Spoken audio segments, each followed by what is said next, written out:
In Mississippi, some Republicans have introduced legislation that would expand gang laws aimed at gangs in Mississippi. Well, before you jump to conclusions, you should know that most of the gangs in Mississippi are actually white. And I clarify that because apparently a lot of people don't know that. But I'm not the only one clarifying it. The good folks in Mississippi going after the gangs are clarifying it. But is that why people are pursuing this law? And the law has not passed yet. Well, Senator Bryce Wiggins, who introduced it, said it is not a Republican, Democratic, black, or white issue. So this is not about race, okay?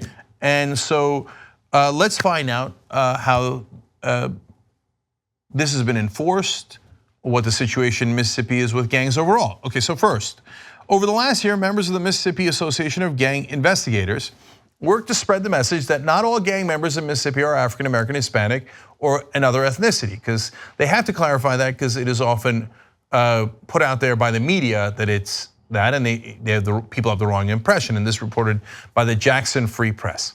In fact, they warned many of the state's toughest gang members are now white. Between the growing Simon City Royals, white supremacist groups like the Aryan Brotherhood, and biker clubs such as the Violent Bandidos, started by a white Marine in Texas in 1966, who would later be convicted of murder. In fact, in August of 2017, this same gang unit within the Mississippi government told the Clarion Ledger that 53% of verified gang members, a number presumably pulled from the dozens of identified criminal groups in the state, are white. Now, do they also have black and Latino gangs? Of course they do. And gangs like the Vice Lords, which are African American and are large in that area. And in fact, Mississippi, overall, as a percentage of their population, has the highest percentage of African Americans of any state. So the majority of the gangs are white. Of course, the majority of the state is also white, but there is actually a very significant African American population in Mississippi as well. I'm giving you all of the context, and so are they, which is good. So again, this gang unit within the Mississippi government, as the Jackson Free Press explains, their recent message was clear. The state's gang investigators are not fixated on black gangs and do not want the expanded gang law in order to profile young people of color. So I love these reassurances, and it's a good thing, and it's a good education campaign. So far, so good. In addition, MAGI, again, that's the group that we're talking about here, MAGI, members regularly provided examples of heinous crimes by white gang members, such as the murder and dismemberment of a royal snitch on the coast in 2016. So not only are the majority of the gangs in Mississippi white and the gang members white, but it's not like they're softer gangs. No, vicious gangs. Okay. So now more. It is not talked about a lot in the push for an expanded gang law, but Mississippi already has a gang law on the books. The Mississippi Street Gang Act, passed in 2001, targets 3 or more persons with an established hierarchy that through its membership or through the agency of any member engages in felonious criminal activity.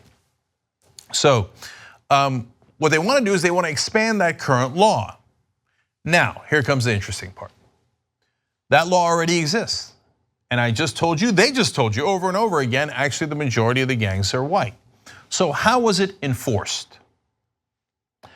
The administrative office of the courts confirmed that from fiscal year 2010 through 2017, court disposition data showed that 97 people were processed under current gang law.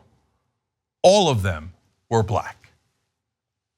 So it's not that they don't prosecute white people at all. The guy who dismembered people was prosecuted. The other guy who started Bandidos was prosecuted for murder. But do they use this law, this specific law about gangs? Well, in the case of Mississippi, in these years, 2010 to 2017, that's a pretty large sample size. They never used it against whites. They only used it against blacks. So every once in a while, people will come out and they'll say, oh, we're just getting tough on crime. Hey, look, it's fair for everybody. I just want to protect people. We're going to be tough on crime. But oftentimes you'll find that in the enforcement, that it is not about being tough on crime. It is selective enforcement, to be tough on a particular community instead. They are not the majority of the gang members in Mississippi, but they make up 100% of the people prosecuted for this gang law in Mississippi. That's the reality. You just watched the video by the Young Turks, the home of the revolution. If you'd like to get the full show, come join us and become a member. tytnetwork.com/join.